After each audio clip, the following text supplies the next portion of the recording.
নমস্কার বন্ধুরা, আপনারা দেখছেন বাংলা নিউজ।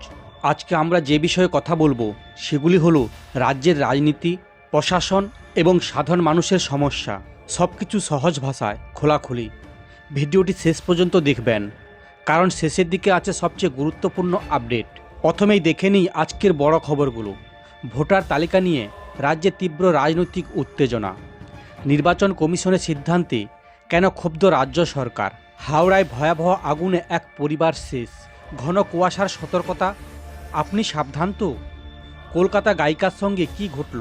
পড়ুয়াদের জন্য এআই নিয়ে বড় উদ্যোগ। এই মুহূর্তে পশ্চিমবঙ্গের রাজনীতিতে সবচেয়ে বড় প্রশ্ন, ভোটার তালিকা কি ঠিকভাবে তৈরি হচ্ছে? এই নিয়েই সরব হয়েছেন মুখ্যমন্ত্রী মমতা বন্দ্যোপাধ্যায়। তিনি সরাসরি অভিযোগ করেছেন অনেক জায়গায় প্রকৃত ভোটারের নাম বাদ যাচ্ছে, আর এই প্রক্রিয়া একপাক্ষিক হচ্ছে। মুখ্যমন্ত্রী কোথায়?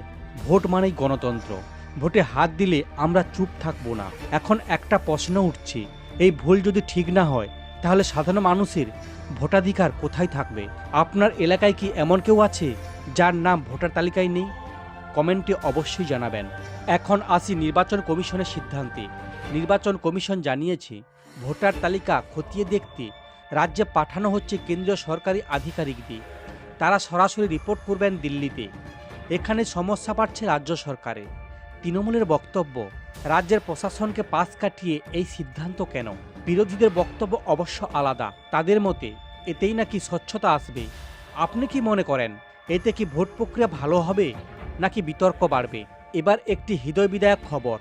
হাওড়ায় একটি বাড়িতে ভয়াবহ আগুন, একই পরিবারের 4 জনের মৃত্যু। প্রতিবেশীদের বক্তব্য, রাতের দিকে হঠাৎ আগুন লাগে, কেউ কিছু বুঝে ওঠার আগেই সব শেষ। প্রশ্ন উঠছে, এত ঘন বসতিপূর্ণ এলাকায় আগুন লাগলেই উদ্ধার ব্যবস্থা কি যথেষ্ট? এই ঘটনায় শোকস্তব্ধ গোটা রাজ্য। বন্ধুরা, একটু সতর্ক হন। আবহাওয়া দপ্তর জানিয়েছে আগামী কয়েকদিন পশ্চিমবঙ্গে বহু জেলায় ঘন কুয়াশা, বিশেষ করে ভোরের বেলা ও রাতের দিকে। যারা বাইক বা গাড়ি চালান, যারা সকালে ট্রেনে বা বাসে বেরোন, সাবধানে যাবেন।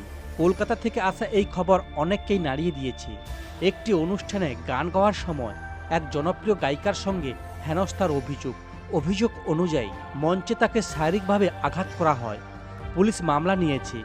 সংস্কৃতি মহল বলছে এটা শুধু একজন শিল্পী নয়, সমগ্র সমাজের নিরাপত্তার প্রশ্ন। এবার একটি ভালো খবরে আসি। কলকাতায় অনুষ্ঠান হলো রাজ্যের প্রথম এআই কুইজ প্রতিযোগিতা। স্কুলের পড়ুয়ারা অংশ নেয়। উদ্দেশ্য একটাই, ভবিষ্যতের প্রযুক্তির সঙ্গে ছাত্রছাত্রীদের পরিচয় করানো। এটা নিঃসন্দেহে একটি ইতিবাচক পদক্ষেপ। এখন আসি খেলার খবর। ইস্টবেঙ্গল মহিলা ফুটবল দল আন্তর্জাতিক মঞ্চে বড় সাফল্য পেয়েছে। এই জয় শুধু ক্লাবের নয়, গোটা বাংলার। বন্ধুরা, আজকের সব খবর মিলিয়ে একটা প্রশ্ন থেকেই যায়, গণতন্ত্র কি ঠিক পথে চলছে? সাধারণ মানুষের নিরাপত্তা কতটা নিশ্চিত?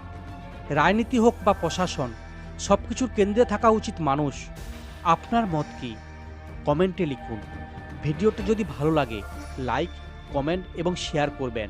আবার দেখা হবে একটি নতুন খবরে। নমস্কার।